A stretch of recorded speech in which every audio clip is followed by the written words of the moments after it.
एक ऐसा भूत जिसने खुद बताया था कि उसको किसने मारा था, यहाँ तक कि उसने सबूत भी दिए जिससे कि उसको मारने वाला पकड़ा जा सके। और यही नहीं, उस आत्मा ने उस कातिल से गुनाह कबूल करवाया, वो भी भरी अदालत में। एक इकलौता ऐसा केस जिसके लिए कोर्ट भी मानती है कि हाँ, भूत प्रेत होते हैं। जी हाँ, ये रियल स्टोरी है, कोई कहानी नहीं है। इसे आप फिल्म की स्टोरी बिल्कुल मत समझना।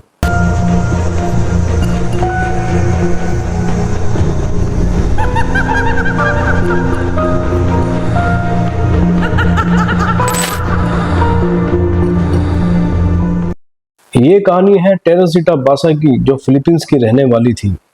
35 साल की टेरेसिटा बासा 1960 में म्यूजिक की पढ़ाई के लिए यूएस में यानी कि अमेरिका में शिफ्ट हो गई थी। अमेरिका में म्यूजिक की पढ़ाई के साथ साथ वो एक हॉस्पिटल में काम भी करती थी। वो बहुत ही सीधी सादी महिला थी।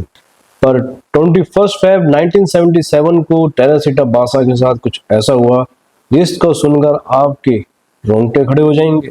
हुआ ये कि 21 फेब 1977 को टेरेसिटा बासा के अपार्टमेंट में आग लग गई। फायर डिपार्टमेंट को कॉल किया गया। फायर डिपार्टमेंट आई और उसने आग बुझाने का काम स्टार्ट किया। पर आग बुझाने के बाद जब फायर डिपार्टमेंट की टीम टेरेसिटा बासा के अपार्टमेंट में घुसी और उसके रूम में गई तो उनकी आंखें फटी की फटी रह गई। उन्होंने देखा कि लाख कोशिशों के बाद भी वो टेरेसिटा को बचा नहीं पाए और फर्श पर टेरेसिटा बासा की लाश पड़ी थी।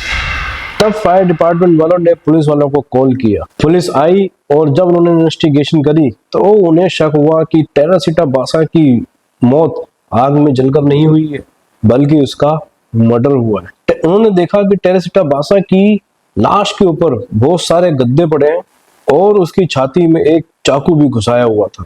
तो पुलिस को ऐसा लगा कि उसकी मौत को यानी कि उसके मर्डर को एक्सीडेंट दिखाने के चक्कर में उसके अपार्टमेंट में आग लगाई गई थी। आग बुझने के बाद पुलिस वालों ने उसके अपार्टमेंट की तलाशी ली, पर उन्हें ऐसा कुछ भी नहीं मिला जिससे कि वो पता लगा सके कि कातिल कौन है, क्योंकि तकरीबन सब कुछ आग के अंदर जल चुका था।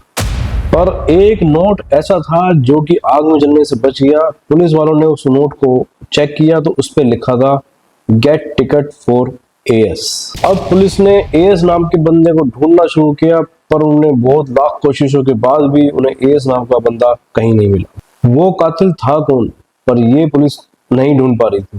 तकरीबन 2 महीने के बाद जब पुलिस उस कातिल को ढूंढने में नाकामयाब रही तो उन्होंने धीरे धीरे इस केस पर काम करना कम कर दिया। टेरेसिटा बासा की मौत के तकरीबन 6 महीने के बाद डिटेक्टिव के पास कॉल आता है जो टेरेसिटा बासा के केस को हैंडल कर रहा था। कॉल करने वाला उस डिटेक्टिव को बताता है कि वो जानता है कि टेरेसिटा बासा का मर्डर किसने किया है। अगस्त 1977 को वो फोन करने वाला शख्स एक डॉक्टर था और उसका नाम था डॉक्टर चुआ। उसने डिटेक्टिव को फोन करके बताया कि वो जानता है कि टेरेसिटा बासा, जिसकी 6 महीने पहले अपार्टमेंट में आग जलने से मौत हो गई थी, उसका कातिल कौन है। डॉक्टर चुआ ने डिटेक्टिव को बताया कि उसके कातिल का नाम एस यानी कि एलन शोली है। ये सुनकर डिटेक्टिव थोड़े से हैरान हुए कि 6 महीने तक जिसको वो ढूंढ रहे हैं उसे कोई नहीं मिला, और अचानक एक दिन फोन आता है और वो उसके कातिल का नाम बताता है। उन्होंने डॉक्टर चुआ को पुलिस स्टेशन आने के लिए कहा। नेक्स्ट डे डॉक्टर चुआ अपनी वाइफ रमीज के साथ पुलिस स्टेशन पहुंचे और डिटेक्टिव से मिले। तो डिटेक्टिव ने डॉक्टर चुआ से पूछा कि तुम कैसे जानते हो कि एएस यानी कि एलन शोली ने ही टेरेसिटा बासा का मर्डर किया है। तो डॉक्टर चुआ ने जो डिटेक्टिव को बताया उसके बाद डिटेक्टिव को उन पर यकीन नहीं हुआ। डॉक्टर चुआ ने कहा कि ये मुझे खुद टेरेसिटा बासा के भूत ने बताया है। ये सुनकर डिटेक्टिव को डॉक्टर चुआ की बात पे बिल्कुल भी यकीन नहीं हुआ। तो डॉक्टर चुआ ने डिटेक्टिव को बताया कि शुरू में उन्हें भी यकीन नहीं हुआ था, लेकिन उनके साथ कुछ ऐसी घटनाएं घटी कि उन्हें भी यकीन हुआ कि ये मर्डर का खुलासा खुद टेरेसिटा बासा की आत्मा कर रही है। तब डॉक्टर चुआ ने बताया कि एक दिन उनकी वाइफ रमीज के अंदर टेरेसिटा बासा की आत्मा आ गई और उसने अपने कातिल के बारे में बताना शुरू किया। He killed me. The police don't know who he is. You have to tell them. लेकिन शुरू में डॉक्टर चुआ ने इसको इग्नोर किया। उन्हें लगा कि शायद उनकी वाइफ की तबीयत खराब है या थोड़ा सा टेंशन है, इस वजह से वो बड़बड़ा रही है। उनकी बीवी के अंदर टेरेसिटा बासा की आत्मा रोज आती और वो रोज अपने कातिल को पकड़वाने के लिए बोलती। फिर एक दिन टेरेसिटा बासा की आत्मा उनकी वाइफ रमीज के अंदर आई और उसने गुस्से में उनको धमकी दी कि अगर तुमने मेरे कातिल को नहीं पकड़वाया तो मैं तुम्हारी बीवी को जान से मार दूंगी।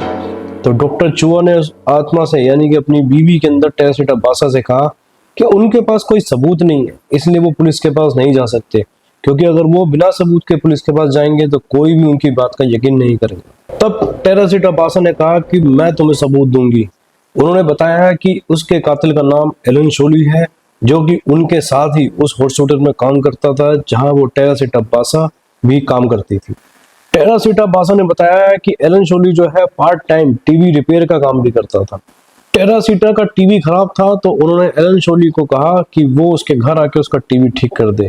तो जिस दिन आग लगी थी उस दिन टेरेसिटा बासा के अपार्टमेंट में एलन शोली भी टीवी रिपेयर करने के लिए आया था और उसने टेरेसिटा बासा को मारकर उसकी पर्ल कॉकटेल रिंग और जेडी पेंडेंट जो टेरेसिटा बासा की मम्मी ने उन्हें दिया था वो चुरा कर चला गया और उसने वो ज्वेलरी अपनी गर्लफ्रेंड को गिफ्ट में दी थी। डॉक्टर चुआ के ये सब बताने के बाद डिटेक्टिव ने एलन शोली को खोजा और उसको पुलिस स्टेशन में पूछताछ के लिए बुलाया।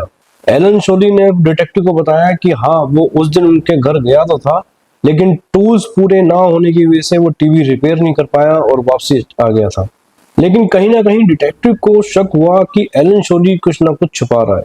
तो डिटेक्टिव ने एलन शोली की गर्लफ्रेंड के से पूछताछ करी और उससे पूछा कि हाल फिलहाल में तुम्हें एलन शोली ने कोई ज्वेलरी गिफ्ट करी थी?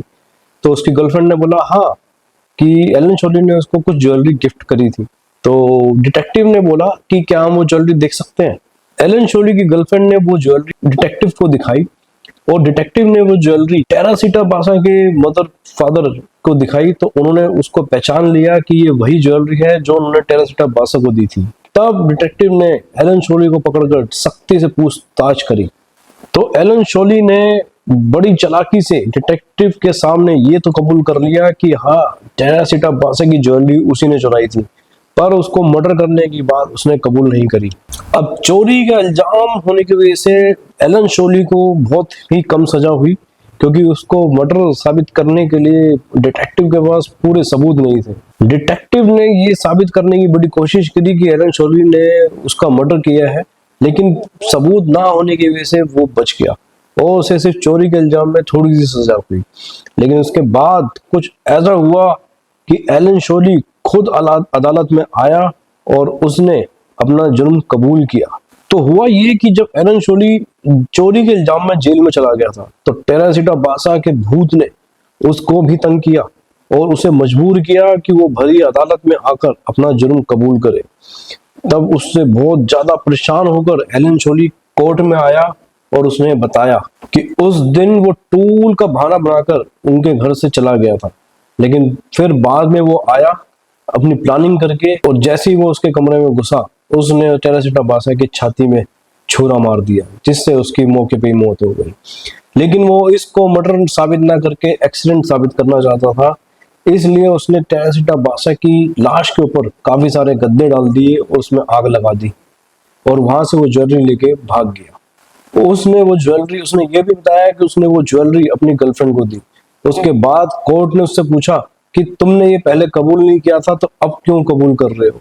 तब एलन शोली ने कुछ ऐसा कहा जिससे कि पूरी कोर्ट हैरान रह गई। उसने बताया कि खुद टेरेसिटा बासा की आत्मा ने उसे कहा है कि वो जुर्म कबूल करे, नहीं तो वो उसे जान से मार देगी। इस केस के बाद ये एक इकलौता ऐसा केस बना जिसमें कोर्ट ने जजमेंट दिया कि हाँ टेरेसिटा बासा नाम की आत्मा ने ही एलन शोली को अपना जुर्म कबूल करने के लिए मजबूर किया है और वो ये भी मानती है कि शायद भूत होते हैं। अब एक्चुअल में क्या होगा गाइस, तो आप लोगों को बताना है। ये मैंने आपको रियल स्टोरी में कहानी सुनाई है, इसके ऊपर एक फिल्म भी बनी है, आप चाहें तो वो भी देख सकते हैं। और इस केस के डिटेल अगर और जानने चाहो तो गूगल पे आप सर्च भी कर सकते हो। तो कैसी लगी आज की रियल स्टोरी हम लोगों को कमेंट करके जो बताना। वीडियो अच्छी लगी तो प्लीज प्यार दे देना, चैनल नया है सब्सक्राइब कर देना। तब तक के लिए take care and bye bye.